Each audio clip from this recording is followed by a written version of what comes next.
harassed by multiple cars, as I mentioned earlier on, so Muoff in a very precarious situation, but he often finds himself in these places. He doesn't qualify as well as he races.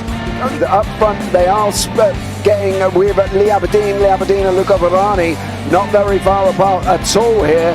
But I just want to see how Alistair Haig deals with Marcello Kessler coming around the old hairpin.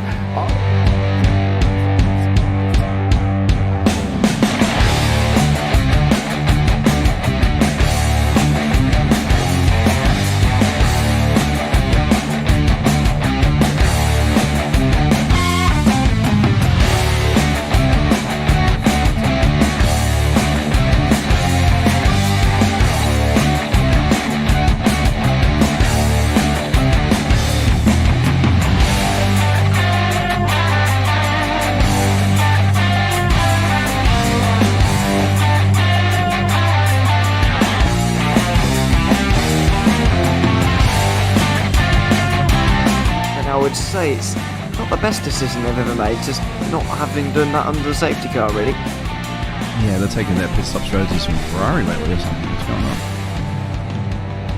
on? In turn one, just too much gas on them, too much feet on the loud pedal, and unfortunately he's dropped him all the way down the order. But Philip Hammer is out in front by an 8.91 seconds.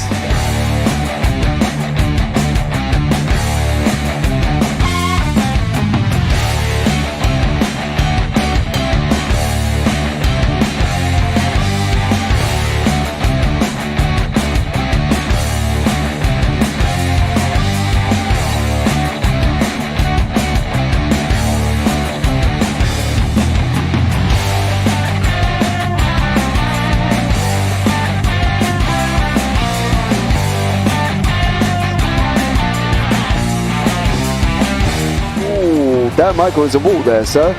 And it definitely doesn't want to be hitting that earlier on as well. Difficult, the understeer is in the dirty air through that final corner because it's such a long corner and you get dragged off into the grass very easily. He'll have the slipstream down towards the chicane. Peterson was briefly alongside, but that slipstream has saved him and kept him in third. Yeah, Varani now lost a little bit of time to Aberdeen, about half a second. Peterson is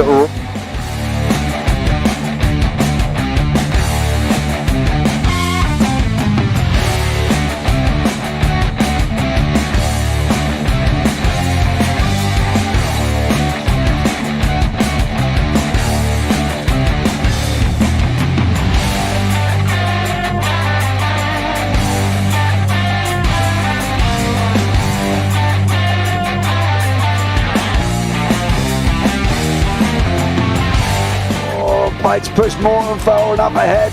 He's got out of line. Is now Pike going to have a go at Werrell? Don't push him off. He's in the championship fight.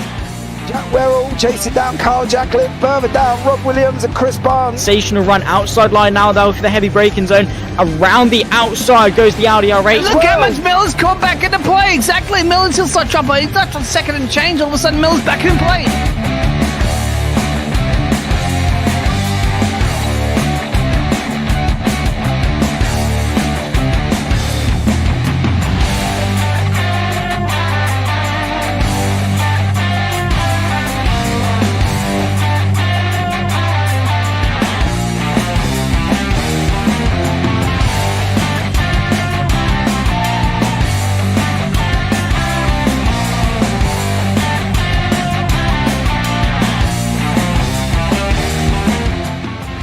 Moving on to the back end of Phil Jocelyn. So there's been a lot of movers and shakers in this first 2 laps here for race. Absolutely serious racing league. Everybody's a lot have fun. Yeah, and it's all about the entertainment. So I hope everybody is enjoying themselves out there in the chat. We know that Ron is been enjoying himself watching. The Burger King machine's off into the grass a little bit there. Is that really bunching up now?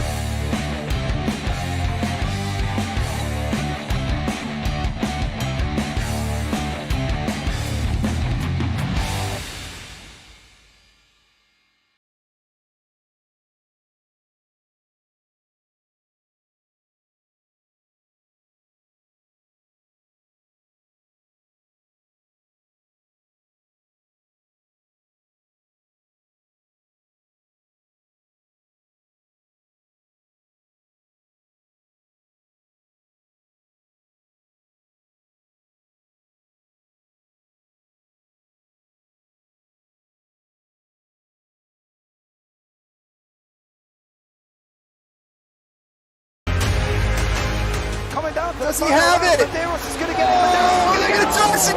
Never got it. He's on the outside line though, going into the fastest corner on the circuit. Surely this can't work. Dominic Ligner has got a sensational run outside line now though for the heavy braking zone. Around the outside goes the Audi R8. Look how much Miller's caught back into play. Exactly. Miller's still start chopper. He's not on second and change. All of a sudden, Miller's back in play. Can Barry do it? Big Barry's going to do it. Big Barry.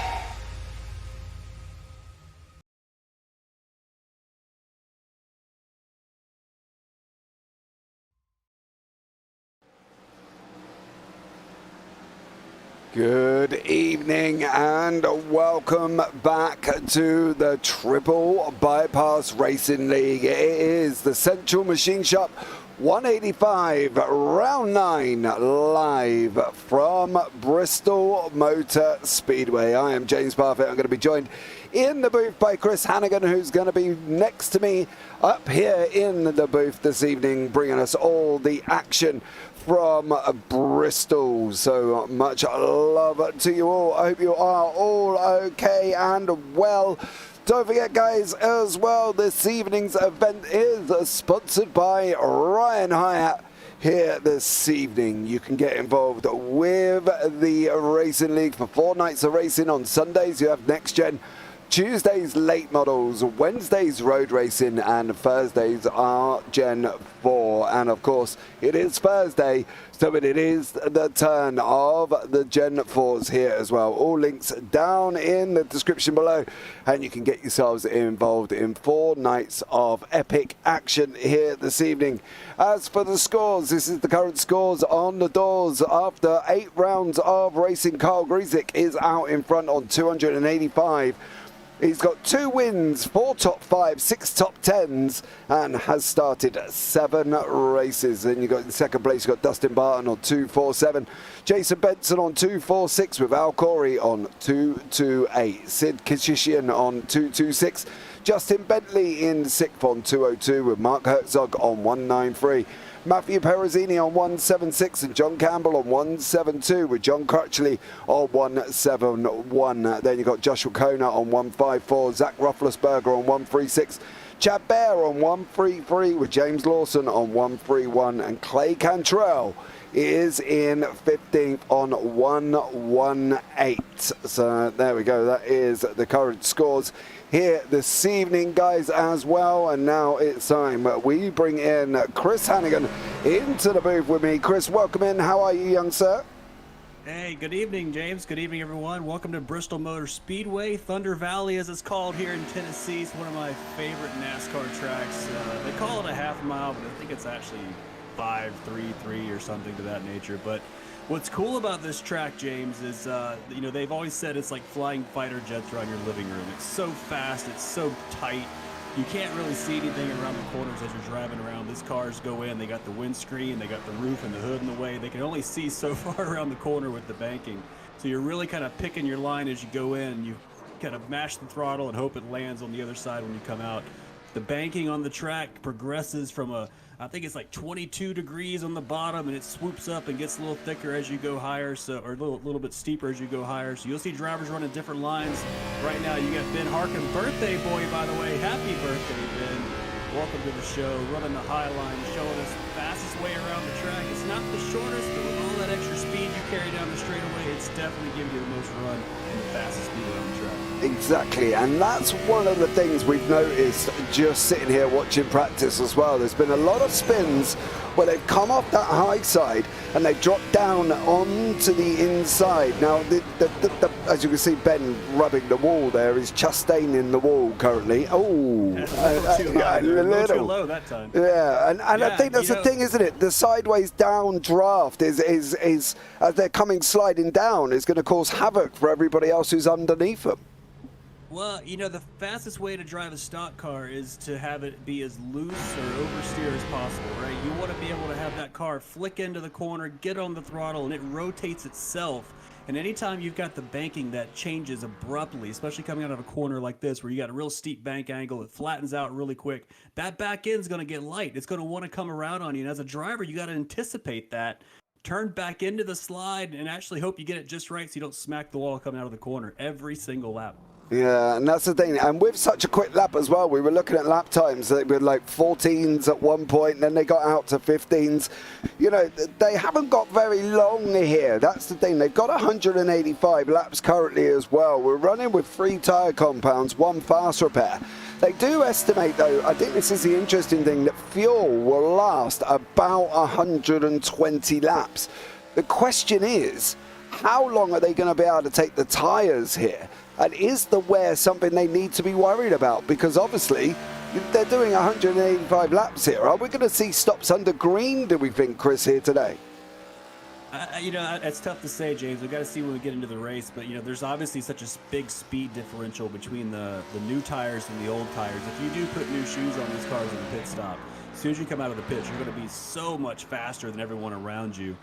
It may be worth the gamble. I mean, green flag stops are going to be tough because it is such a short lap time. But if under yellow, I think every single time you'll see these guys come in and get fresh tires. Yeah, we're expecting it as well, Does. We have got 10 cars on track, but a little bit light on the grid this evening. But I'm sure these guys will bring the action as well. We are into qualifying, and currently, as we were discussing just a minute ago, 14.83 for Carl Griesick on the board there as well. So he's currently your pole man with Al Corey on 14.85. Just been beaten by today's sponsor, of course, Ryan Hyatt. Much love to you for sponsoring today's race and today's broadcast. Absolutely incredible as well. So much love to all the drivers here at the Triple Bypass Racing League who do sponsor events, guys, and allows us to come in and broadcast their races for them as well. So big shout out to Ryan Hyatt as well for doing that one.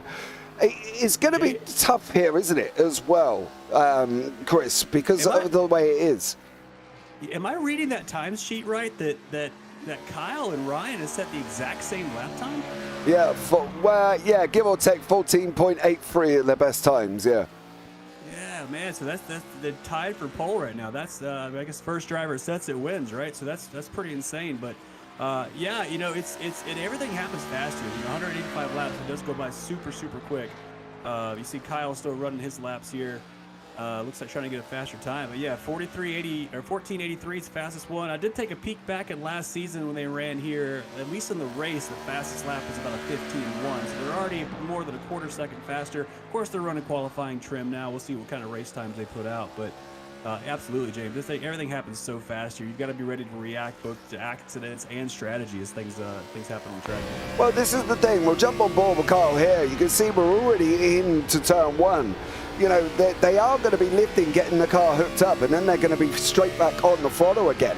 Lifting again, getting it into 3 and 4. And then before you know it, we're doing the same thing again. Fatigue, tiredness, 185 laps. That's not a short race by any shape of the imagination.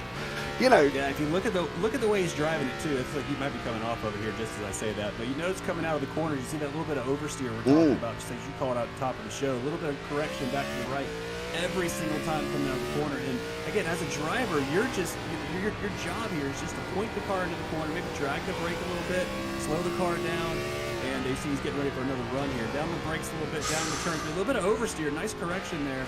He's going to abort the lap, but what's cool about this track too, James, is it's not symmetrical. Turns 1 and 2 are just a touch tighter, touch smaller than turns 3 and 4. Now, as a driver, it's hard to remember where you're at most of the times when you're going around this fast. So you tend to drive them both the same. But I think as this race goes on, you see the drivers kind of move up the track a little bit. You might see some of the drivers just kind of brushing the wall a little bit in turns 1 and 2 as they throw the car in there. Yeah, I'm wondering on the lines. When we talk about lines here, we've seen over the period of time, we've seen 2 lines, 3 lines. I'm probably not going to expect any more than a single file line here this evening. I just don't know if the track itself has got that capability to run 2 lines, do you think? Or are we just going to see flat singles? Because the times are so close. If we look at it in hindsight, they're going to be nose to bumper to rear end all the way round this if they're going to be single file. Yeah, you know, there's a couple ways to get it done here, James. One, you could do the old slide job. If you got good tires and you throw it on the inside, try to get under somebody and slide up in front of them, that's one way to get the job done. The other way is use the bumper. That's the way they do it in the real world. You kind of push the car in front of you a little bit, slide them up the road, and take the position. But I think as those tires wear off, you're going to see drivers kind of moving up. Maybe fresh tires after pit stops. They'll run 2 line, you know, low line, high line. The speed, though, coming off the corners is going to be everybody on that upper groove. They're going to have so much more power and so much more momentum coming out of the corner. Well, here is the grid this evening. As I say, we're a little bit late, but we have got Kyle Griesick out in front on pole, Ryan Hyatt second, Al Corey third, Matt Perezzini in fourth, Ben Harcombe, whose birthday it is today as well, Sid Kashishian in sixth, John Crutchley seventh, John Campbell eighth, Jason Benson ninth, and Dustin Barton in 10th place there. I think the interesting thing will be whether or not how the caution's going to go. If with the low field, are we more likely to see green flags or pit stops, or do you think we are going to hit a caution at some point? I think we'll hit a caution at some point, James. I'm not sure if it's going to be maybe more than one car induced, but you'll see some cautions come out. And but to your point, I mean, 10 cars is not a lot to step on each other here, but it is Bristol. Anything can happen. Green flag pit stops could definitely be in the cards, maybe 40, 50 laps. I know they can stretch them longer, but do you really want to? It's 186 laps. So if you pit around lap 60 or so, you got to do 3 or my quick math's not working out. 2 stops to get the whole race in. So, yeah, I don't know. We'll see. I'm interested to see how it plays out.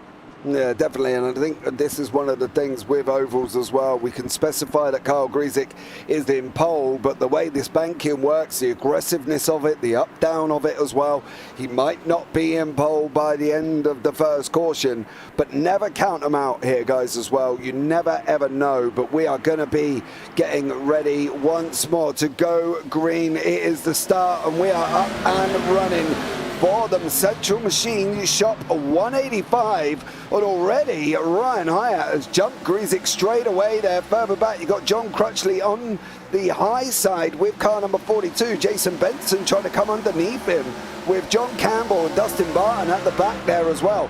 This is the thing, they got away cleanly though, Chris, and that's probably one of the main things we really wanted them to see tonight, was the fact that they haven't got away on clean and there's no incidents over the first few laps. Yeah, it's easy when the tires are fresh and sticky. It's good to get a nice clean start. You saw the launch from Hyatt there, got on the first lap, just got a huge run in the turn 1, was able to get the overtake done on Griesick there. But now nose to tail. I mean, these two obviously ran the same pace in qualifying. They're obviously running similar speeds here. Low lane seems to be the lane of choice right now for both drivers. You don't want to get any wheels down on that asphalt, you know, off the concrete. You don't want to cross that seam. It'll upset the car and make it want to come around on you.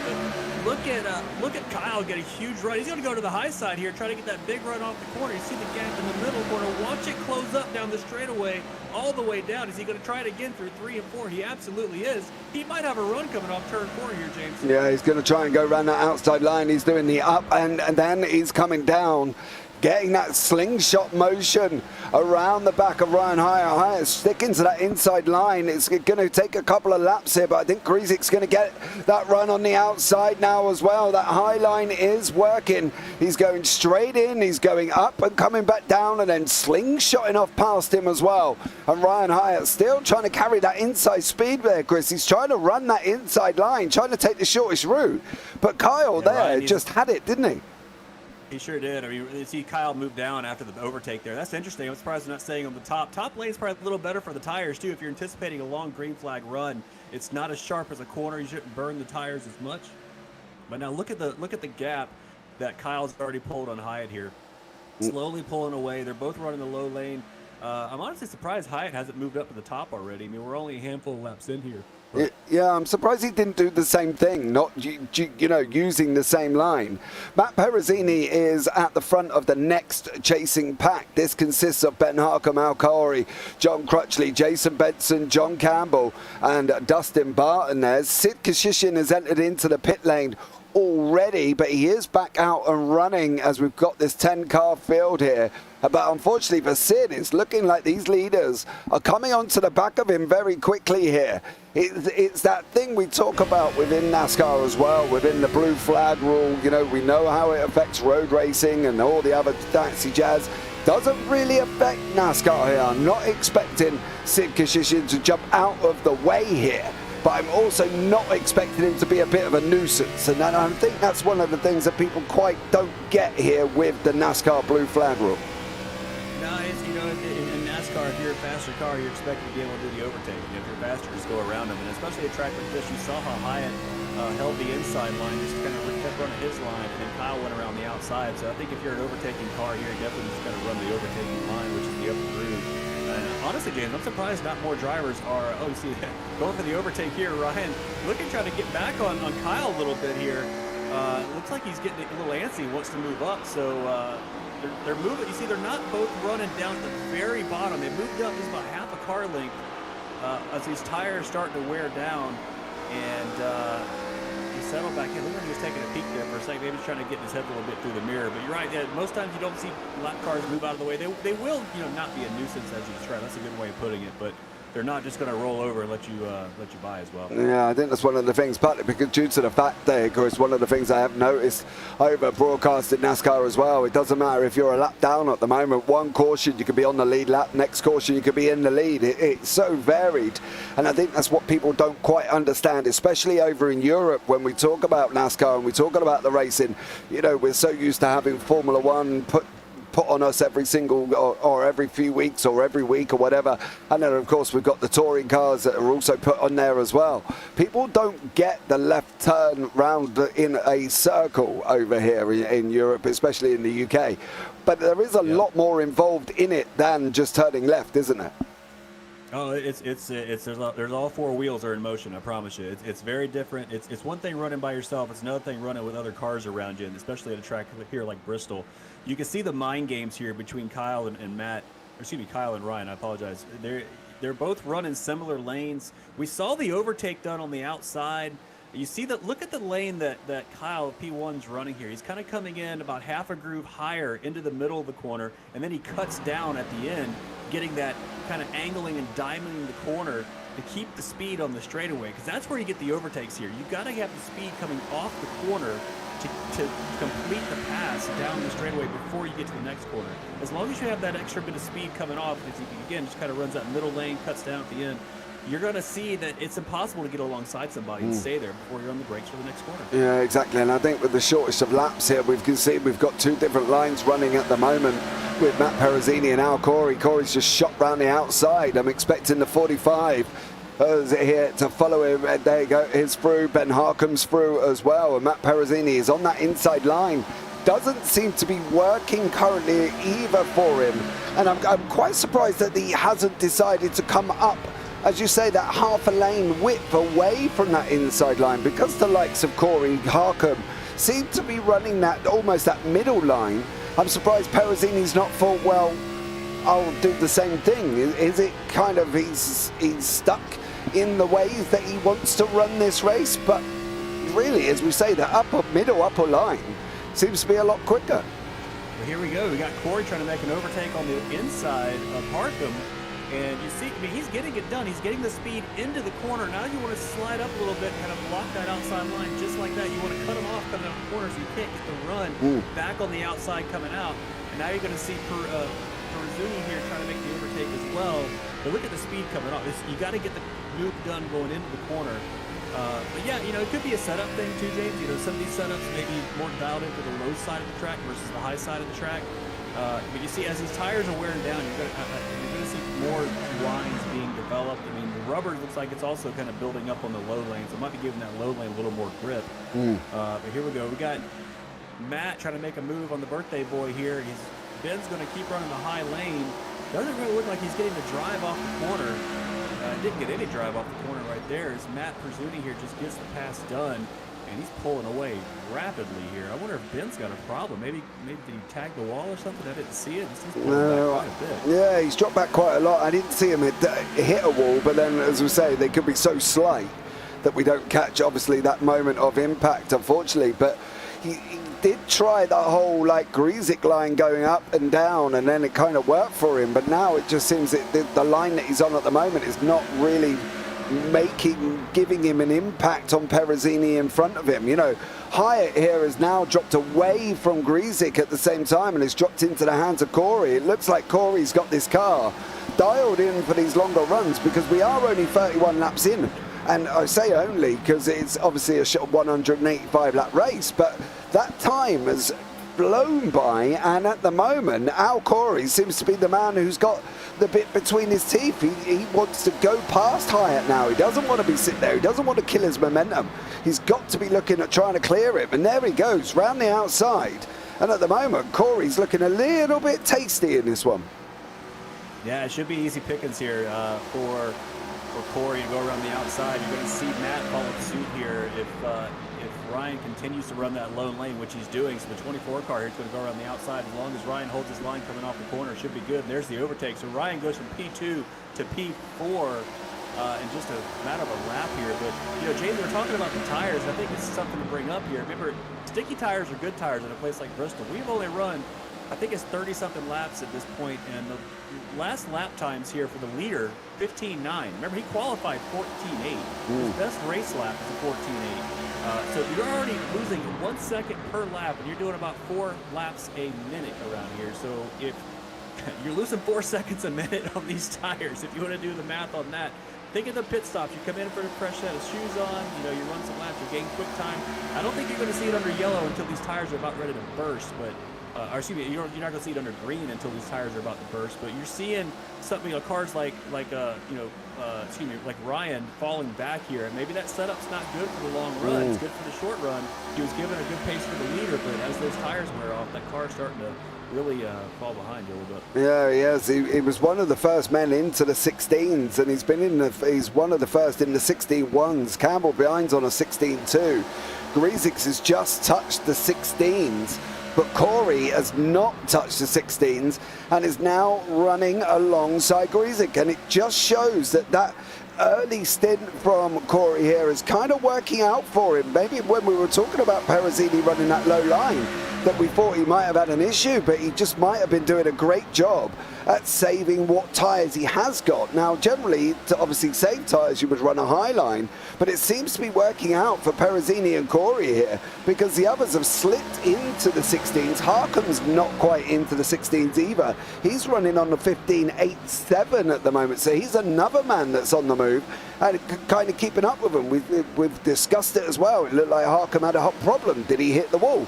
Clearly he didn't, but whatever he's doing now seems to be working better for him than what was working at the beginning. And that chance you take of setups, isn't it? That chance you take that you're gambling on a yellow within 40 laps just hasn't come for these guys, and they've just got to now work out what they're going to do. We talked about green flag pit stops, but it's looking like some of these could really kind of do with a green flag, you know, a pit stop very, very shortly here, Chris, because it looks like some of them are struggling at the moment as they're coming out to the, 16s at the moment.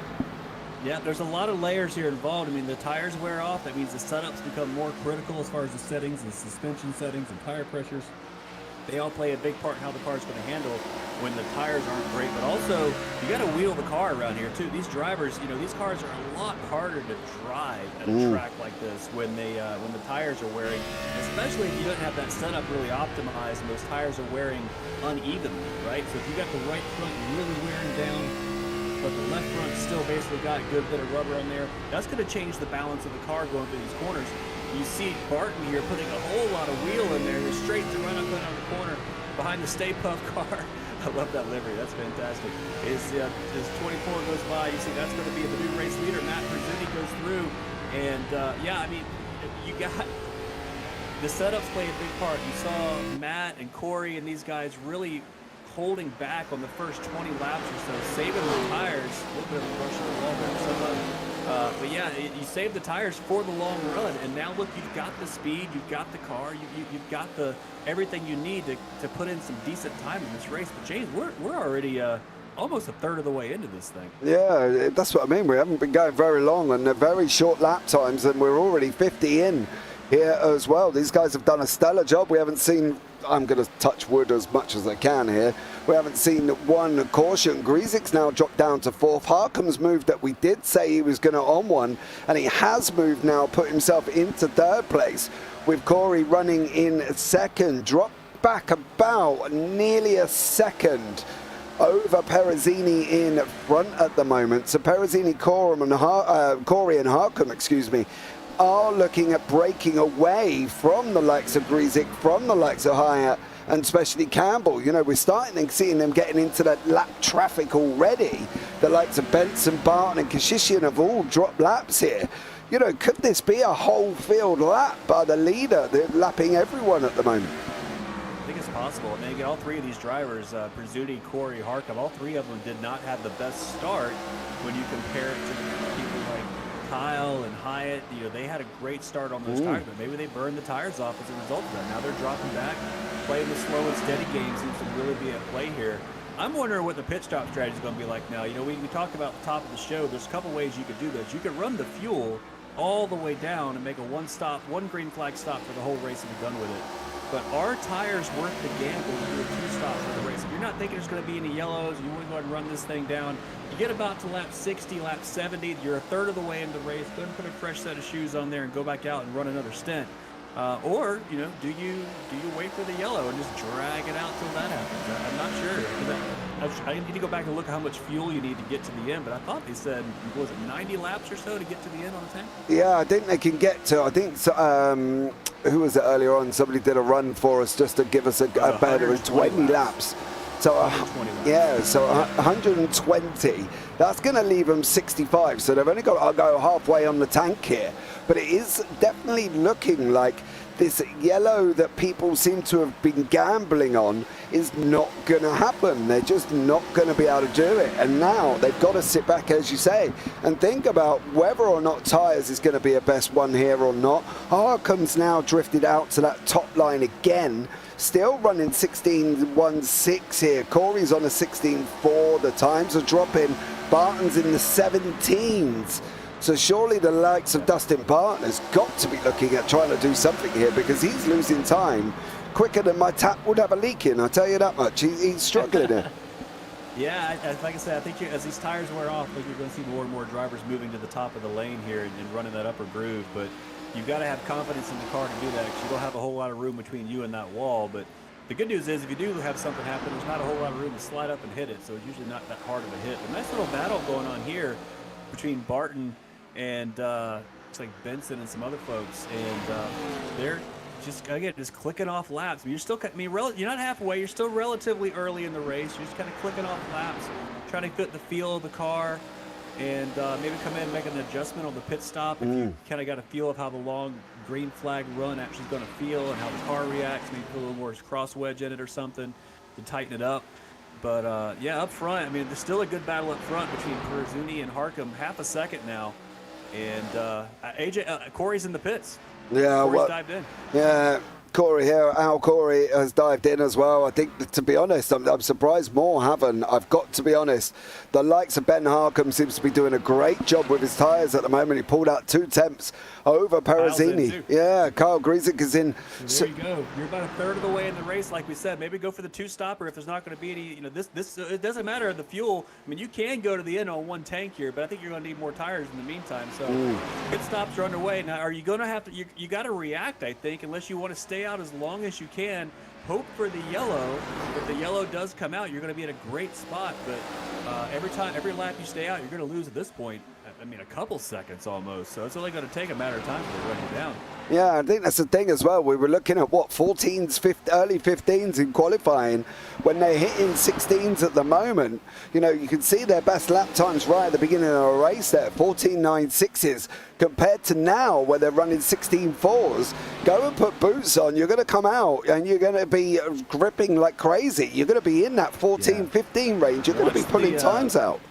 Watch the lap times of folks like Al Corey, who just the first lap out, even coming out of the pits, 15.3. Last lap for the leader, 16.5. So he's already a second and change faster on those tires. I think he'll get faster as he goes here. But yeah, you're going to have so many drivers who, you would think they try to react, but again, if you're not anticipating, if you think there's going to be a yellow, you're going to want to stay out. You want to stay out as long as you can, take the track position. But if that yellow doesn't come, it's really going to backfire. Yeah, no, my fear at the moment is Corey running that inside line that we've seen not work so far.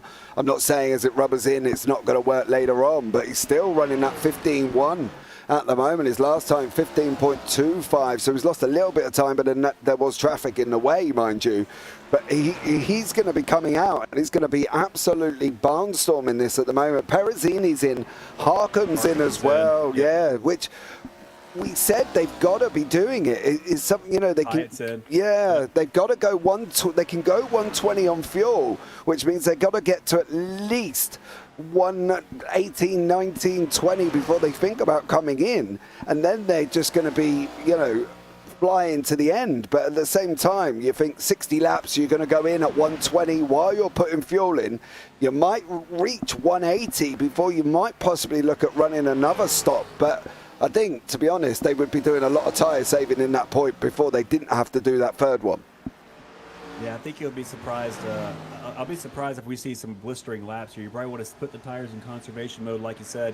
I think they got enough fuel. If it's only 120 laps that they can get, then make it about lap 60. You should be able to get them the rest of the way. So maybe just take tires and not take fuel, or if you really want to gamble and you want to kind of see if the car got in the wall back there in the back. I can't tell who that was, but coming out of the corner. So, but yeah, maybe you take 2 tires. Maybe you just take left or the right side tires. It's going to be, pit stop's going to be half as fast, you know, or should be half as long, twice as fast, and run it here. It looks like that was it was Sid that kind of got the I think caught the wall. Yeah, I think it was Sid who caught the wall. I was trying to see because it did look like there was a green liveried on that car, which could have been John Crutchley as well, who may have tapped the wall earlier on, of course, without having notification that he's had a big old crash here. We're not going to get nothing through on a slight little wall tap. But you can see now Harkham and Perezzini are coming through. Kashishin's in the pits here as well. So is it time? You've got to think of Crutchley currently at the moment has not been in. Campbell, Crutchley and Barton have not gone in yet. I'm not sure what they're waiting for. I don't know on the height. The yellow, I mean, where's it going to come? It's not guaranteed. No. It's not guaranteed. I mean, that's the gamble. I mean, but every lap you're not doing it, you're losing at least a second to the car behind. And the top 2 now, looks like timing just glitched over for a second. Sorry, it got me distracted. But the top 2 drivers at least have not pitted. John Campbell, the Australian's running his own race right now. How long are you going to stay out, John? Are you going to keep risking it for the biscuit here? We're going to find out. But you can see he's coming up to lap traffic here. The 40. Oh, he's in the wall. He's in the wall. Who was that in the wall? That was the 50. Was that high? No, it wasn't high out. Somebody was in the wall there, not Barton. I'm wondering who went in there as well. There was somebody bounced off the wall at the same time there. So it's not Crutchley. Looks like Barton's making his first pit stop, so he's one of the last few to come in. Looks like Joe Crutchley's come in as well. So that leaves John Campbell, the only driver who has not pitted, but he has got a 13-second gap on P2. So that means what? 10 laps till he gets caught. Let's see how long he stays out there. Even if the yellow comes out at this point, he doesn't have a lap on the field. But I mean, you're committed to the strategy at this point, John. So you got to stick it out, maybe do a one-stopper and see what happens. But everybody does have to pit at least one more time, 4 tires at this point.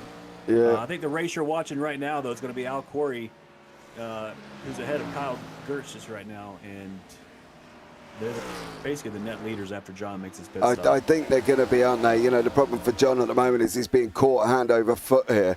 You know, the 10-second gap he has got is plummeting down faster than an elevator with no brakes at the moment. It is literally coming down at an absolute rate of knots. He may have put laps on these guys, but these laps here, Chris, are not going to last very long. He's already down to 8 seconds. He's almost lost 2 seconds over the last few laps. He's got to surely be looking now what he's going to do. Is he that committed? Do you get that tunnel visioned when you are committed to a pit strategy here, that you don't react to what's going going on around you, because he's the only man who has not pitted, surely.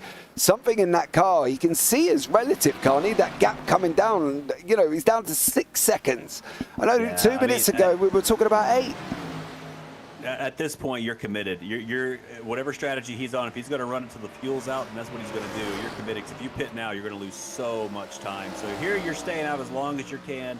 You're hoping for the yellow to come out, and you're going to make the same pit stop. And I would think everybody would come in under yellow, even the ones that just pitted at this point, to get fresh shoes. So that would be a good time for him to come in and keep the position. But it's a gamble. It's always a gamble, and unfortunately, at a track like this, it all happens so fast. As you see Corey here, Corey and Kyle running down the leader and also battling for P2 at the same time here.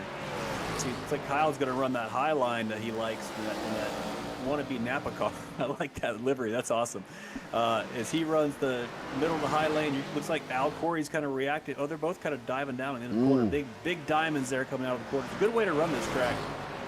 And that's the leader. Yeah, here that's we go. Campbell. Here's the leader. Gone They're already. Drive right by him. Yeah. Yep. Thanks, sir. Have a good day. See you next time. Yes. On their way. That's the thing, isn't it, as well, for Campbell. Now he's got Harkham coming up behind him. Harkham and Benson, I believe that is in the 42, is just get one of his laps back here. But from Campbell's point of view, no grip in those tires. See the way he slid into that corner, just sliding up the road. He is just hanging on for dear life right here. If I were him, I'd throw my gloves, my water bottle, everything out on that racetrack right now, trying to get someone to throw a yellow for debris, because that is not working it's for him. not going. But look at the battle for the lead here, James. They got a nice battle. These two are nose to tail. The gap is so close. It looks like Kyle's going to make a route on the outside. Corey's not going to block him. He's got to swing that car up to the wall coming out of the corner and block, and he's going to keep it. He slings it. You got to be quicker than that. You got to get that car up there, because if Kyle gets a nose on the outside here, he's going to take that position, and he's going to force the move. You're going to lose momentum here. So let's see. You see Kyle's committed to that upper lane. Maybe it's just like running 3 and 4, 3 and 4 low like that, and 1 and 2 high. Maybe that's like Kyle's going high here in 1 and 2. He's going to keep it high off the corner, get the big run down the straightaway, run the middle to the lower coming out of turn 4 here. They're both going to diamond it down. I like the line. That's a good line. But look who's closing them down here. Ben Harkham, P3. Going to run these guys down. That gap is getting smaller as well. Yeah, I think there's a lot of people who could end up coming together here. You're talking about the top 5, possibly, well, maybe top 4 with Perezzini shutting them down at the moment, but Corey here as well. And then, of course, they've got the likes of Crutchley, who's coming around pitting on lap 79. That's 20 laps later than Corey at the moment. And as you can see from his last time here for Crutchley, he's still in that mid-15 5s. The leaders are on the 15.7. He's going to want to get past them, because he's got to go round again, of course, and try and catch them again to get that lap back. But he obviously, clearly, 20 lap younger tyres is flying as well. So tyres are a big thing. Oh, it makes a huge difference. Huge difference. And even the 3 lap difference between Corey and Kyle up front does make a difference in the long haul. But then you look at someone like Ben Harkham in P3, who's got basically 9 lap newer tires than P1. Harkham's going to have the biggest run of all 3 of these drivers right now, as he tries to get the win on his birthday. How cool would that be? Run Bristol, birthday win. That'd be so cool. Bristol on concrete is bad enough. If you do what I did the other day, do Bristol on dirt in a NASCAR, that's even more exciting. I'm not going to lie. But yeah, I think these guys here, for Ben Harkham's point of view, to go out and take that victory on his birthday, to celebrate the birthday, celebrate the win, all at the same time, that would just be absolutely mega for him. And at the moment, he's probably looking like the man in that prime position, isn't he? With the fact that these tyres are younger, the fact that he's got used to the circuit, the fact that he made a massive run in that first part of the race, of course, and he's still making that run now. The gap's dropping down. He's still in the 15.7s. Everybody else getting to that upper 15s at the moment. So for Ben Harkham here, this could be a massive moment for, well, almost race changing for him if he can clear these two at the beginning. What are we on, lap 102? Yeah, I think he's in the best spot right now to really cash in on this win. I mean, I think that car has more pace in it. I really think he's saving his tires right now.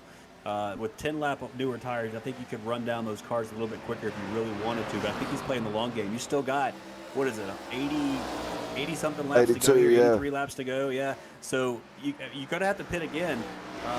Maybe saving it for but look at it, he's running down Kyle right now. I mean, so Kyle's like running that middle to high lane. I think if you're going to make a move on him, you're going to have to make it on the inside, which is going to be tough. And if you try to do that, you spend too many laps doing that, it's going to burn the tires off the car even more. So if I'm someone like Ben, I'm just running P3. You got both cars right in front of you right there. You can see them. Just settle in, click off some laps, save the tires, play the long game here. I think he, like you said, Jake, I think he's really in a great spot to take this victory. You can see him there, the way he's moving up and down, up and down, up and down. We're looking at that high line now. Here he goes. Yeah, he's going to try and make that move through. And he's running that up and then down in motion. And he kind of done to Greasick what Greasick was doing to Hire earlier on in the race as well. By running that up-down line, he swooped around the outside. We've also got Campbell coming underneath. Campbell did go and pit here, and job done for him. Fresh tires now, so he's going to be coming through the field like a fighter jet. But he lost some laps in the meantime, and that's the risk, right? So all that time, so he's going to take the low lane, go around these guys. Oh man, did I see that? Who's that? Kyle got the wall there coming out turn 4. It may have been. It's kind of hard to see. Yeah. I thought I saw him slap the wall coming out turn 4. A little big oversteer right there. He did. Yeah, I can see it on the second display. He got the wall coming out turn 4. That may mess up the handling of the car. He actually whacked it pretty good right there. He's dropping back already. So yeah, he's falling back. You see Ben driving down the road here as Ben sets his targets on Al Corey, race leader. Gap under a second. Lead here in a few laps. Yeah, we definitely have. I'm interested to watch that steering input as he comes out of the corner here. He's holding the steering wheel to the right-hand side there. I don't know if that's just a natural thing. I don't ever, obviously, drove at Bristol. That's a natural NASCAR way to drive straight. You hold the wheel to the right. There's so much wedge and so much stagger and stuff in the setup of these cars. The wheels are just angling into the corners. But what you want to watch for is, number one, how much wheel is he putting in the center of the corner, right here. So watch that, watch the tape there on the center. When he goes into the corner, you get one angle here, and then in the center, watch how much more he puts in. Then he comes off of it, and then how much does he put to the right coming out. So that tells me that when he's putting a little bit more wheel in the middle. He's got some wicked understeer in the middle of the corner. Not so much that time. That actually looked pretty good, I think, because he ran that diamond line that he was running earlier.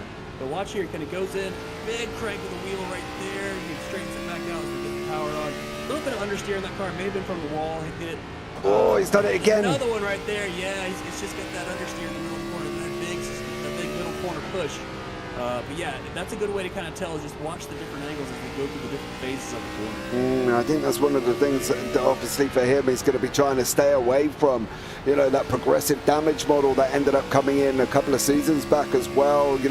Over a period of time, you tap the same thing, you tap the same thing, you tap the same thing. It's like me cracking an egg on the table 6 times and hoping it's not going to break. At one point, it's going to snap, right? So he's going to end up getting damaged. Now, obviously, these guys do have a fast repair, which is probably could come in handy later on for some of these drivers if they are really struggling. And Perezzini here as well is just about to probably get a hold of Greasick coming in at the same time. The Corey Harcum gap's out to about a second at the moment, but it really is what is going to be happening with Perezzini and Greasick. And to be honest with you, Chris, I don't think it's going to be long here before Perezzini says, see you later, thank you very much, I'll have that away from you. Yeah, Grezic's got the car that, we saw at the beginning. It's great on the initial first 20 laps of the run, and then it starts to kind of fade off. And we've seen, like, Perezzini and these guys have the great long-run car. But, James, we're coming up on that second 60-lap stint. It should be time for pit stops in the next 5 laps or so if you're going to follow the same cadence you did already. The leader pitted on lap 59. We're coming up on lap 118 right now. So he has got the same amount of life in those tires he did when he made the first stop. If he pits now, you got about 60-something laps to go. Maybe a good time to do it, or do you drag it out, wait for the yellow? Here we are again, same show, different season, right? Yeah. So it's the same thing, and again, it's always a gamble. And if you're someone like Campbell, maybe you stay out and do it again. I don't know, man. As you see Harcum go for the lead here. Corey's in the pits. Corey's in. That's what it was. Sorry, I saw it flash up on my timeline. No, does it? Yeah, no. So, Corey dived down. Goes. Right on cue. Pit stop underway for the race leader. He's going to come in. So I would expect Harcum maybe another 8 or 9 laps because he's got those fresher tires. There goes Perzuni as well. He's going to dive into the pits. Yeah, agreed. React to the race leader. Yeah, I think that's what we talk about. The way we see it in Formula One and stuff all the time, covering off the person in front who's pitted. You go in, you cover him off. Da da da da da. Dustin Barton here is in quite a good position at the moment as well. John Crutchley, with the fact that he pitted on lap 79, so that's going to give him round about 148 if he's running that same kind of strategy that he did last time. Campbell is going to be looking at 184 if he runs that same 92 lap strategy that he did at the beginning. The problem with that same 92 lap strategy is the fact that he didn't kind of make it work towards the end of it. He was being caught hand over fist. You can see there in the graphic in the bottom right hand corner. Campbell 92 laps as well. Yeah, Griesick, Harcum come in. Harcum's in. Sorry, I didn't mean to cut you off there, James, but he pitted a little earlier than I expected right there. But he's got, he's going to have 60 laps on this last set. It's a good time. He's reacting to the cars behind him. I think you should, I would think you'd see everybody else follow suit right here. Yeah, I think so as well, to be honest. I think that the likes of the people that have only pitted once are Dustin Barton, John Campbell, Jason Benson, John Crutchley, Sid Kashishian's pitted twice. Crutchley's pitted twice as well, sorry. So Crutchley already went in twice before everybody else there, which is a little bit of a strange one, but Harcum's still sitting in the pits.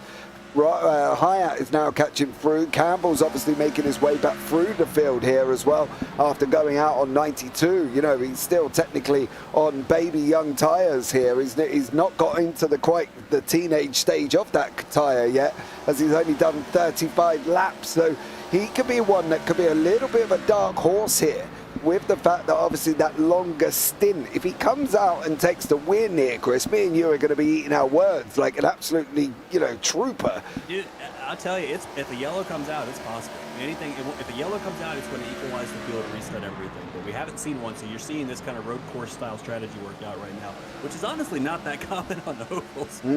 I'll go with it today, and I'll give it to John if it pays off for him, because he's doing good. He's looking, look at his wheel inputs, much more steady than we saw with Kyle. I mean, to be fair, all these are great inputs. Nobody's really turning the wheel really hard here. You see, he's not turning it as much as he tries to run down Kyle, who has yet to make a pit stop here.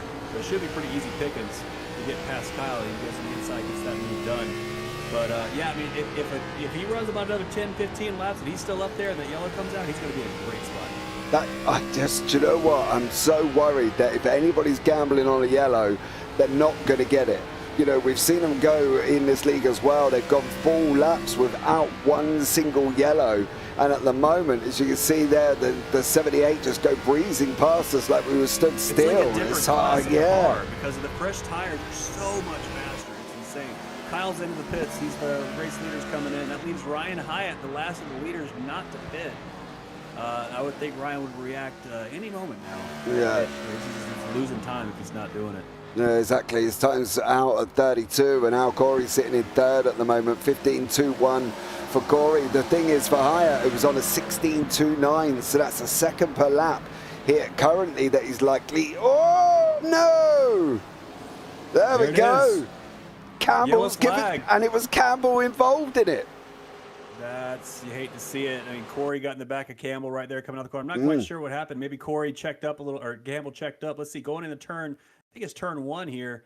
Corey's going to go to the inside past the 13 car of Barton. He's going to get a huge run on, I don't know what happened there. It may have just been a miscommunication. I don't know if Campbell is dropping off to go to the pits or something else, but unfortunately 2 cars can't occupy the same space coming out of the corner. No, and the worst thing for some of these guys as well is the fact that Kyle Griesick has just pitted.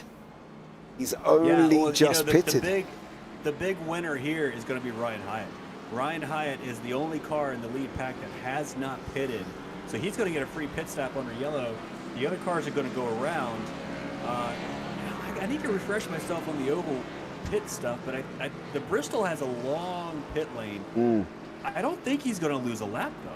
So if he doesn't lose a lap, he's got 45 seconds he's got a lap on the field because he didn't pit. No. So he should come back out in the race lead on the same lap as everybody else, I believe. Yeah, by the time they trickle round. Math on that. I think by the time they check, they've got to go round. He's entered into the pits on the exit of turn 2. And he's the only one that can pit because he's the only one on the lead lap. Only the lead lap cars can pit on the first time around, so he's going to get a free pit stop here and still come out in the race lead. Yeah, I think that's going to work out because obviously Perezzini is going there now. Yeah, and they're showing timing's got to update here. I think timing's trying to cycle itself through. Yeah, it'll take a minute. Perezzini's now, it says Perezzini's lead. I think Perezzini and Corey maybe got past him under green. So they were on the tail end of the lead lap, I believe. So they're actually going to inherit P1 and P2. But Corey should come out in P3 behind them. I think that's the way it's going to shake out. Higher Perezzini, then Corey, Grzyk as well. Being that Grzyk's obviously the first man on down, should get the lucky dog and go past and get that lap back, being that he's the first car on a lap down, if that makes sense. You get what I mean? Yeah, absolutely. But, we may have missed it, James, but what happened to the birthday boy? He was leading the race in a great spot, made the pit stop. Now he's showing 2 laps down. I don't know what happened there. Maybe did something happen under the pit stop, or he lost some time, or because he should be on the same spot as folks like Corey and Matt and Ryan, but I don't know what happened to him. No, I don't know. I apologize to Ben. He's showing up that he's crashed, but I can't see what he would have done here.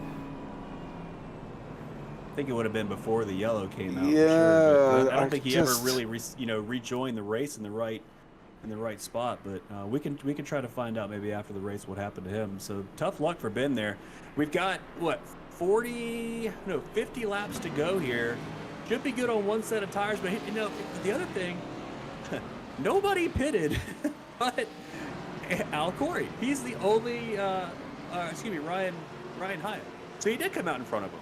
Yeah. Let me reset myself here. What's going on? Give it a minute. Give it a minute. Okay. After the pit stop's always a little bit tricky when everybody starts jiggling around. So we've got Perezzini. Unfortunately, he's got a bit of a blinking issue with his internet at the moment as well. He's having a bit of a blink there. Nice little spike in the internet. I'm sure will help. So Ryan did come out in the lead. Yeah, he did come out in front. Yeah, he did. He should have done already as well because I believe he went in. We are now. And there we go. Timing tower has changed, and it is Hyatt, Perezzini, and Al Corey. But we are expecting the man in that 48, who probably isn't actually the only man who probably can run with Hyatt at the front at the moment. Because, there's another one. Big accident. Turn 4, 2, 3, 4 cars involved. 24 car got shot down in the pits. I'll probably give him an iRacing black flag for his troubles. Not what you want to see there, but this may give everyone else a shot to pit here. Some drivers have damage. Obviously, they're going to want to pit for sure. It looks like the 48 got in the back of. Yeah, it looks like Benson got a little bit loose here. There you go. Come down on him. Loose and came across. They went back up and got the 24, and then everyone got a taste in that one. Yeah, Crutchley kind of loosened up and then slid down, didn't he? And that just unfortunately caught everybody else. But again, that's one of the things we were mentioning before. Coming from that top line, having any moment like that, you are just naturally going to collect the people underneath. And we can see it, can't we, that it happened to Crutchley. The fact that here he goes now, he's running that high line. He just went in too hot. He's already lost it right there. He went in too hot, cold tires. Unfortunately, just collected a bunch of other cars with him. But we got some cars making pit stops here, James. I think the rest of the field that didn't pit under the first yellow, which was basically everybody but Ryan Hyatt, they're making their stops now. You got Al Corey coming in. You got Perezzini coming in. Both drivers on the lead lap, so there were only 3 cars in the lead lap after that yellow cycled through and kind of caught out folks that haven't pitted yet. Thankfully, Matt and Al both got their lap back before the yellow came out, so they're making their stops now. I would think everybody else would dive in next time by and get some fresh shoes. They last for the rest of the race. That equalizes the field because without this yellow, I think Ryan Hyatt was going to blow away the rest of this race. Yeah, they're driving in right now. Yeah, everybody's coming down, for all. apart from Campbell. Campbell's just running his own race at this point. He's for the fans. We don't even know what he's running at the moment because he's so out of sync with everybody else. No, isn't he? He pitted 5 laps before the race leader did. So he pitted right before that yellow came out. He's going to take the track position here. Hopefully try to get a couple laps back. He's doing what he's got to do. He's got tires on for the rest of the race at this point. You can't call him for that. No. But where is it going to lie, though, Chris, with the fact that obviously we saw in his first... Yeah. We saw in his... Oh, he's going in. He's going in now. Okay, well, he says, you know, I'll take tires too, no problem. So, but up front, now you got to race for the win here. You've got Ryan Hyatt, who made the pit stop before the yellow came out. You've got Al Corey, P2, and Matt Perizzuni here, all have fresh tires. We've got 40-something laps to go by the time we get to the restart, so these tires should make it to the end, no problem. But you saw, you know, they say the old NASCAR saying, yellows make yellows, or yellow breeds yellows. Right? So, drivers are going to be all on top of each other. We saw what happens. You have maybe some cold tires, dive it into turn 3, car doesn't bite like you expect it to, and boom, another yellow comes out. So all these yellows are going to keep giving lucky dog passes, though. So that's just, as you see right now, Dustin Barton has joined the lead lap parade. He took the lucky dog this last time around, so you got 4 cars in the lead lap. I'd be careful. I wouldn't do another one, because if you do another one, that 27 car of Kyle Gersick's going to get up there as well. And we know he's fast in that Napa car, so we're getting ready to go back to green here. We are. We're going to be looking like it's going to be happening. Pace car is coming in once more, and here they come. And we are back underway. Barney's waving.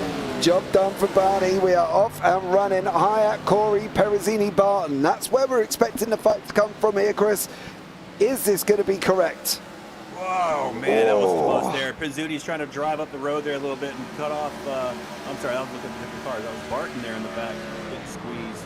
But look at the launch that Ryan Hyatt's got over Corey here. Perizzini up to P4, Dustin Barton P5 or P4, Perizzini P3. Excuse me, all shuffled up. But yeah, they're on the restart. Nice clean restart there. Everyone looks like get away cleanly. Nice little gaps kind of working out between the field here too. I wonder if the tire situation, you know, they saw what happened in the last yellow with the cold tires. They're taking a little bit easier, tiptoeing around, stretching themselves out, and settle in for the final run. Yeah, I think that's the thing at the moment as well. You can see the stint length of tires currently on the bottom right-hand corner. Hyatt went 69, then he went 67, and then we got Corey who went 59, 61 and 22. So in hindsight, if they've taken tyres on that, Al Corey is done for 3 stints of tyres there. They only have 3 sets plus the set that they started on. So 1, 2, Corey and Perizzini. If they've taken tyres every time here, Chris, they are done. They can't do nothing else now. They've got in and got their fuel already. So this is a straight run for Corey and Perizzini. Surely there's nothing left there, is there? Where we got the likes of Benson. It's a great point, yeah, because there's a yellow then Ryan and people like Ryan and Dustin Barton can both take new tires and clearly pull away from that point. Nice little battle here between Benson and looks like Corey. Is it Corey? Okay. Yeah, no, not Corey. John Crutchley. Sorry. So Benson and Crutchley going wheel to wheel here. Yeah, battling back out for P7. Of course, these drivers are a couple laps down, but that's okay because that's what, you know, hopefully yellows come out to get those spots back. And, yeah, nice race here. These drivers did that nice good job there. Yeah, we can see the lap times on the left-hand side. The last lap, Harcum's just touched the 15s at the moment. Gap currently... Yeah, we're talking about the wheel. Sorry, Jay, look how much little wheel they're putting in now on fresh tires versus the used tires. We were looking at that before. Yeah. Just a little flick into the corner. A little bit of correction in the mid part of it, and you straighten it back out. It's so much easier to drive this fresh tire. That'd be interrupted. Yeah, no, that's all good, mate. At the end of the day, you know, these are things that obviously we're noticing with the fact of the tires. You know, we've noticed that as it goes. We were following on board with Greasick. We saw what his input was earlier on. He was kind of wrestling with the machine as well to try and get it turned. And as you say, looking at Crutchley at the moment, who did pit on one lap 1:37, so 20 laps ago here as well. And the fresher tyre boys who pitted on lap 41 are Al Corey. You've got Dustin Barton on 1:43, Greasick on 1:41, and then you got the likes of Ben Harcum who's on 1:46 here, 1:40, sorry, as well. So they're all in and around that area. The problem is there's obviously Ryan Hyatt currently going out on 1:36 was his last pit lap as well. And, you know, are we looking at the fact that he's opened up enough of a gap where we'll survive these next, what have we got, 30, 20, quick maths, 26 laps? Yeah, I think it comes. I think the tires are all pretty equalized. Most of those laps, I mean, most of the extra laps on Ryan's tires were under yellow, so it shouldn't have factored that much. But we know how some of these cars are better on the longer runs, and the ones that jump out to me are people like the Canadian Matt Perzuni in P3. We know that car is fast on a long run. He is only 4 seconds back from the race leader, so this might be a long enough stint for that car to really come to life and run down. We saw Ryan at the beginning of the race, right? Ryan had a great launch in the fresh set, then the car slowly started to drop off and fall back. So I think at this point, it's looking good for Al Corey, and mainly I think my pick at this point is going to be Matt Perzuni if that car comes to life through this run. Well, only time's got to tell, and they haven't got long, mind you. We've got 23 laps at 14 seconds a lap there. In about 280 seconds, rounded out to minutes. What have you got? You got 4 minutes here as well. If they keep running like this, it's gonna go quick. You know, 4 minutes, and it's gonna be done here for these guys. So whatever Perezzini's gonna do here, he's got to be thinking about doing it quickly, because he's 5.5 back from the leader at the moment. Yeah, and I'm struggling here that the fact that the only man who's getting close is Corey. He's just got that gap under a second, and Barton's coming through on Perezzini as well. Barton just got the move done. Yeah, look at the 24 car trying to go around the outside here. That's going to slow both of them down for the race leaders. So it might be falling into Hyatt's lane here. Al Corey might be in a good spot if Ryan's car starts to fall off. You see these two getting really racy here. I'm keeping an eye on Al Corey now. I think Al Corey might be in a really good spot. That gap is coming down. It was 0.8 of a second a few laps ago. It's now 0.5 of a second, and it's dropping. It's actually dropping quite quickly here. 0.51, 0.52. It was 0.6 when I started this. Now it's 0.4. It's going down. Look at. He's running them down here. Yeah, he has. You can see on the left-hand side there, he's pulled out a tenth. He's pulled out 3 tenths over the last lap.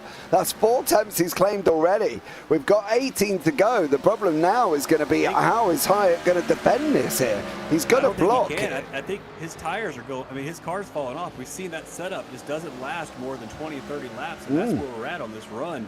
That car's falling off. Al Corey is in a great spot here. How hard is Ryan going to defend? I mean, I think I don't want to say because these drivers obviously know what they're doing, but if I'm Ryan, I'm going to that top lane as soon as that car comes to the bumper. I'm going to make him go under him. He's got to do it the harder way around the track. And I think the low lane is going to be the harder way to do the overtake. No, I think so. We've said, haven't we, all the way through that low lane just isn't working as much as what people anticipated.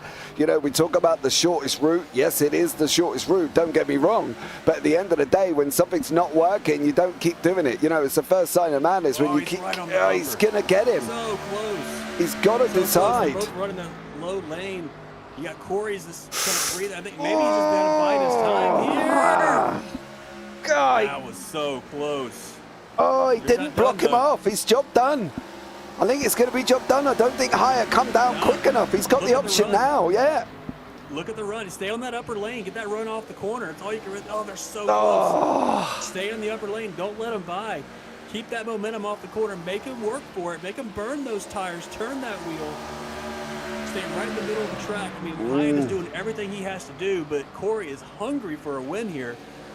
Al Corey's only got 1 win this season so far, looking for win number 2, but Ryan Hyatt doesn't have. See him on the standings. Oh, there he is. He doesn't have this. This will be Ryan's first win of the season too. So both these drivers hungry for a victory here. But that's the way. If you're Ryan, that you're putting your car in the best spot on the track here. You're kind of running the middle of the lane coming in. That's going to balk him coming into the corner. Oh man, you got to be careful doing that. That's how you get a bumper right there. Yep. You got to really run that middle lane just like that. Let him kind of run up on you. Man, what's Corey going to do? We got 10 laps to go here, James. About a little more than 2 minutes left. Yeah, I don't know what Corey's got to try. If he's going to shuffle, he's got to try and shuffle on the inside. He's done it now. He's got that inside line, but you can see the speed that Hyatt's got coming off the corner. He just breezes back past again. Corey's now maintained that a little bit. Carl Griezik's there as well. We've got these two racing through. Griezik's up on that line for Hyatt. We're going 3 wide. Griezik's put it in the wall. Corey is now taking it with little over 8. Traffic. I know, Grizik was there, but where's Grizik going to go? He can't Harry Potter out of there, mate. He can't Expelliarmus himself disappear, can he?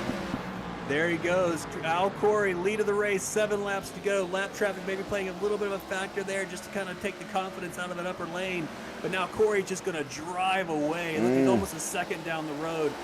Hyatt's car is just not good for the long run here. Maybe burn the tires off the car.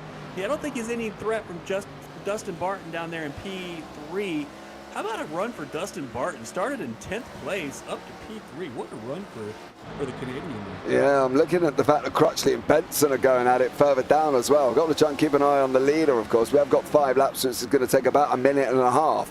If that, Perezzini's just tapped the wall there. That's going to allow trying to get Crutchley underneath.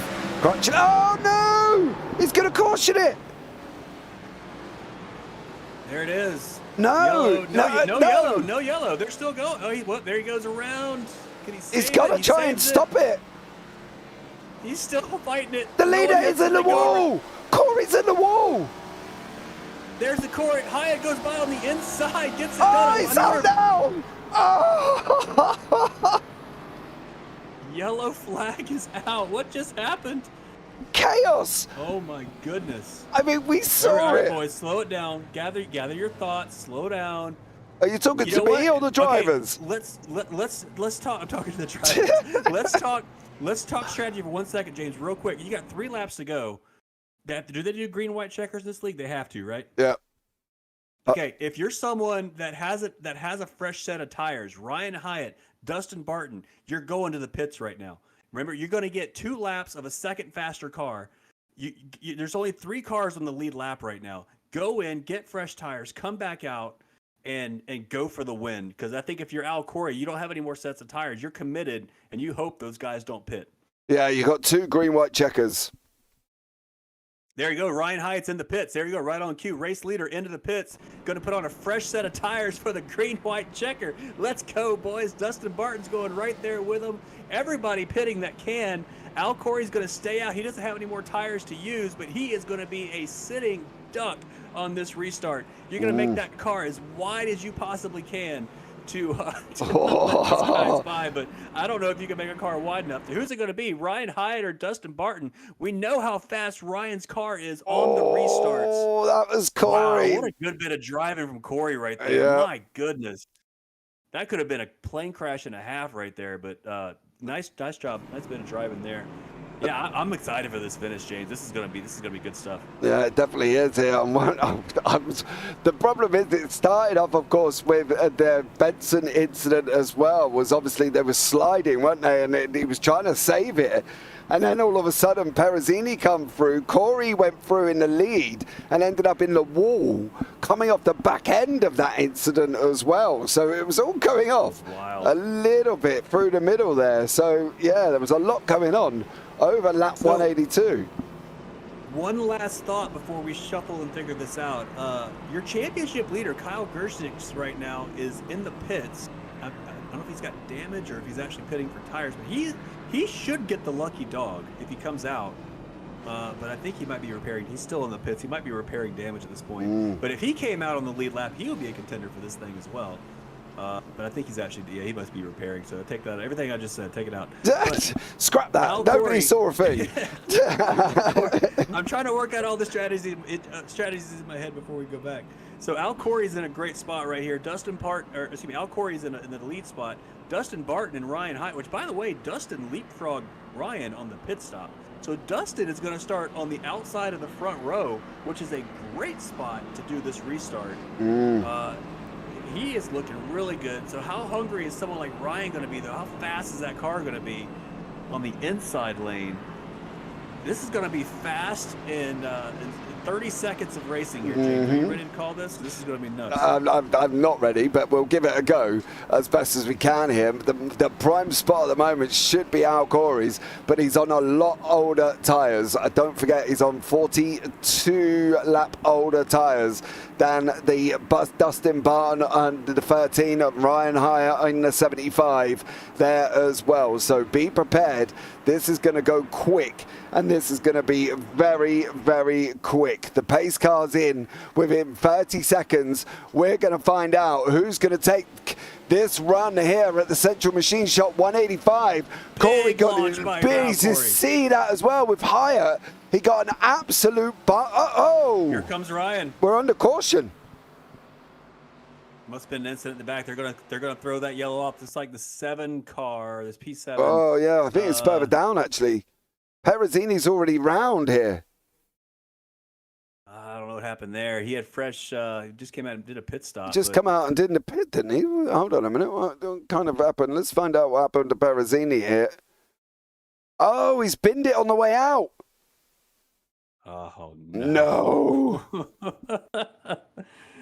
Who paid you $20 there, Matt? That was good to see. Okay, we'll get it. We'll do it again. Oh no! But look at the. Okay, let's analyze that restart we just happened. This is about to happen again, but it's going to be a little bit of a different order. So Al Corey got a huge launch right there. You saw. Actually, I take it back. I think Al and Ryan got similar starts. I think Dustin had a bad start, so he fell back. Barton's in again. He's going to the pits. What's he doing here? Is he getting? He's not getting fresh rubber, surely.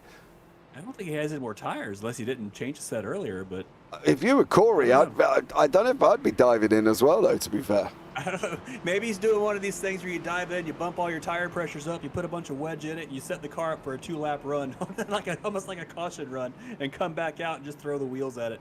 How about this, though? Look who else is on the lead lap now, James. Your championship leader, Kyle Gershicks, is on the lead lap running P3 after the pit stop from Dustin. Kyle's going to be in this race as well, because, he's got a fast car on the short runs here. Yeah, he definitely has. So this could be... I don't know what this could be. It's anybody's race. I just don't know. I think Al Corey is got to be...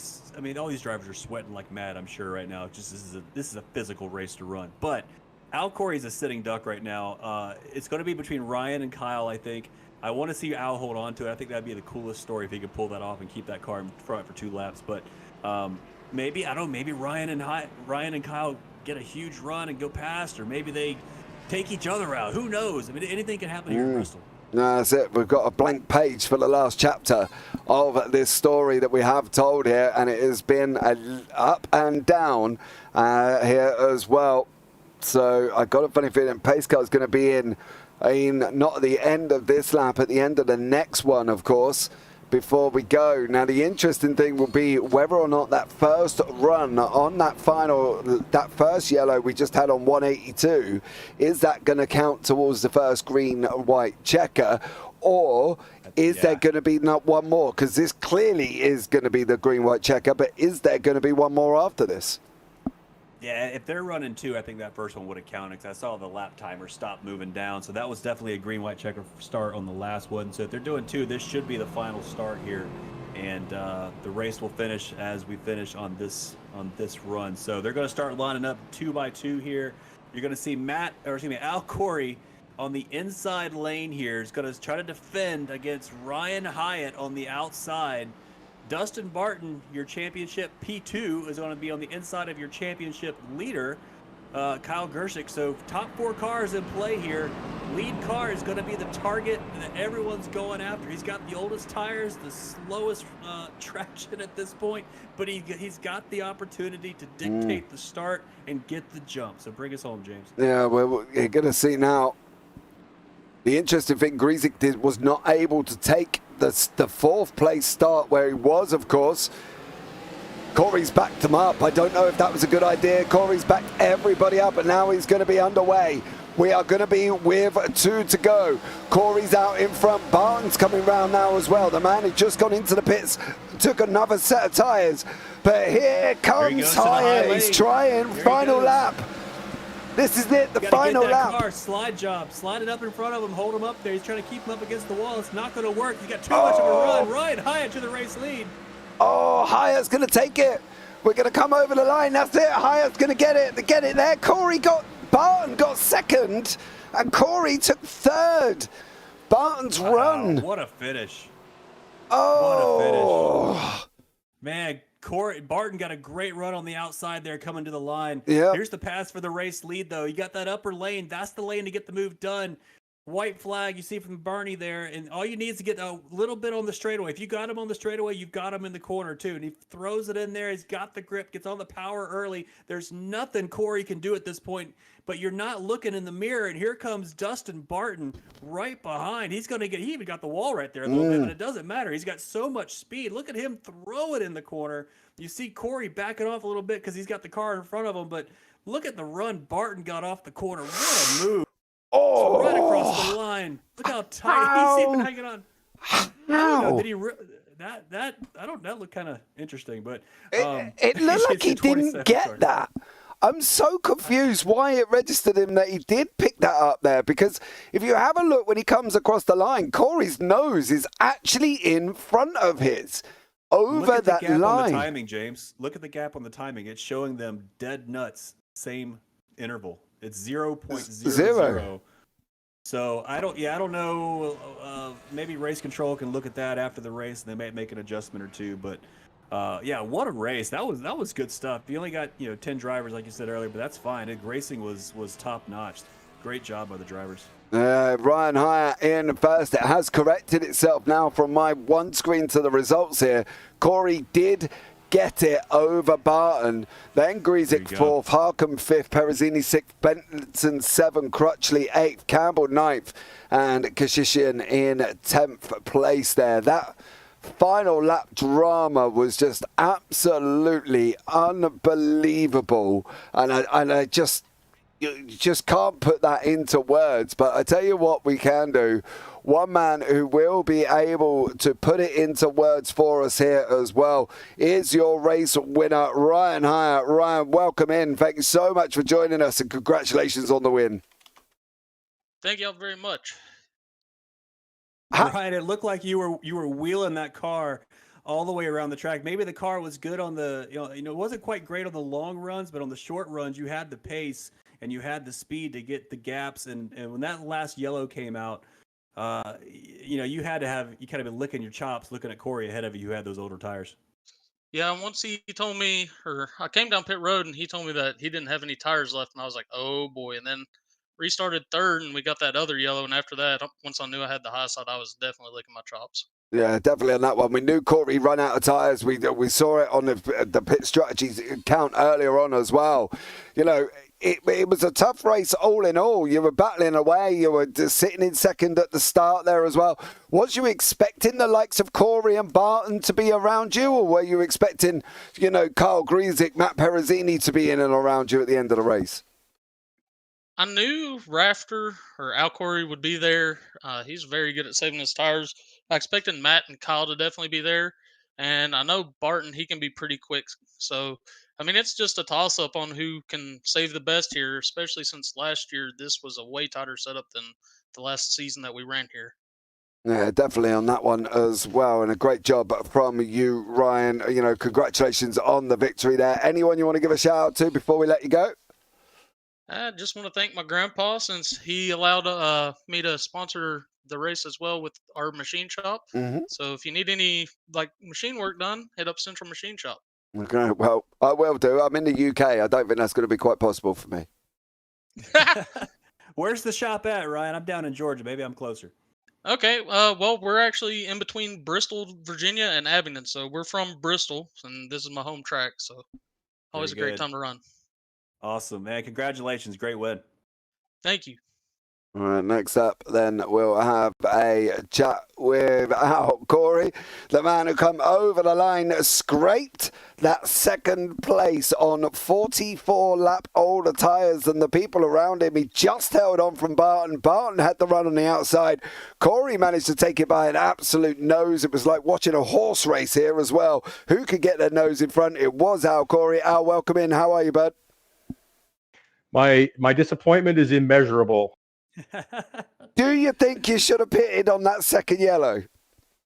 I had no tires left.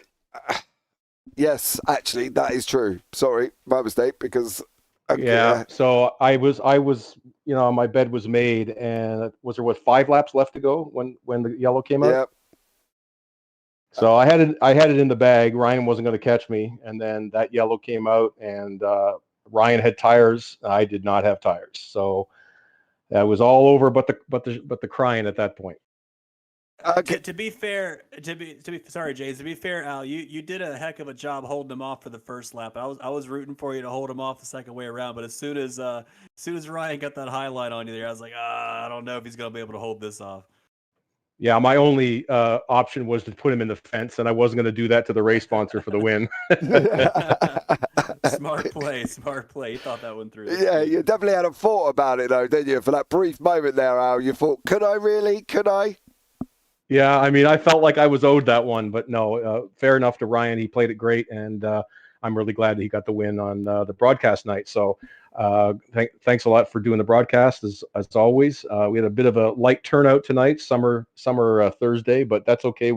I think we had a really good race. Yeah, you definitely did, and kept me and Chris entertained all the way right up to the end here as well. But Al, thanks so much for joining us. Anyone you want to shout out before we let you go? Nope, just want to thank everybody for helping me with the league. All the guys are great. All the drivers are terrific, and love having you guys broadcast. I'm about to jump onto the computer and watch the broadcast again. Awesome stuff. Well, thank you, Al, for joining us. It's been a pleasure, as always, mate, and hopefully we'll have a chat with you again before the season finishes. Will do. Bye-bye. Bye. Now, I want to... do you know what, Chris? I think it's only right. I was going to try to have a chat with Dustin Barton, but I can't actually find him. So I think for a man whose birthday is... Yeah. Do we sing happy birthday? That's the thing. That's up to you. This is your channel. If you want to go that route, I don't know. But I tell you what, bring him in and wish him happy birthday anyway. Ben Harkham has joined us. Happy birthday, Ben. How are you, buddy? Did you enjoy that one? That was fun. Thank you all for the birthday wish.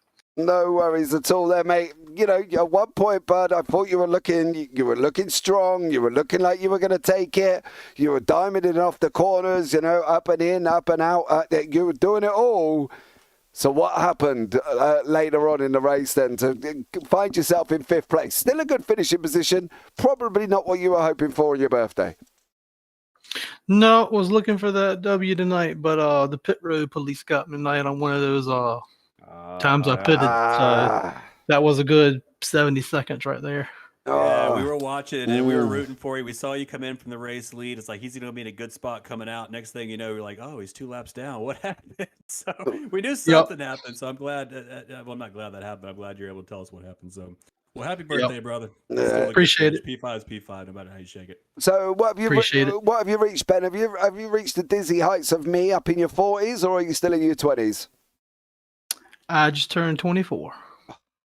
Oh, he's a young buck there, James. Yeah, I know. Now I just feel like his granddad. It's terrible. He can do these Bristol races and not hurt when he gets done. We got to pull out some ibuprofen or something. Like this.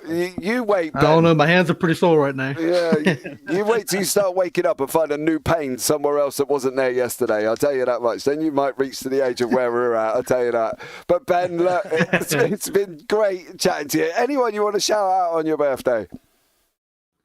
Everybody that does these league races, it's a fun group to race with. Awesome stuff. Well, so you go and enjoy the rest of your birthday evening. Well done on your 5th place, mate, and hopefully you will have a great evening. Happy birthday again, buddy. Happy birthday, bud. Thanks, y'all. Have a good one. Well, there you go. It's come to an end, Chris, here as well in Bristol, and I think you got to admit, for 10 cars, that was a good race. That was a treat, James. This is first time here at Triple Bypass. I really enjoyed it. These guys put on a show. Sometimes the numbers don't always represent the quality of the racing, and I think we saw that here. I mean, just the fact that we went over 100 laps for the first yellow at Bristol is I don't know how many of the leagues can claim that. So the great job from the drivers, great racing there at the end, and I can't wait for the next one, man. This is great. Yeah, absolutely as well here. It's been a absolute pleasure to do this as well, and a pleasure for Ryan Hyatt as well from the Central Machine Shop 185 down near Bristol there as well. So great job from them, and thank you to Ryan Hyatt for sponsoring that one. Also as well, don't forget you can get yourselves involved. 4 nights of racing, Sundays next gen, Tuesdays late model, Wednesdays road racing, and Thursdays are Gen 4. Discord links down in the description below. Get yourselves involved, come and have some fun with us. It's going to be absolutely incredible. But for now, guys, that's going to round out this broadcast from JPB Broadcasting with myself, James Parfitt, and Chris Hannigan in the booth. And as always, guys, you all take care. Have a great week. And you never know, we might see you on the track sometime. Good night.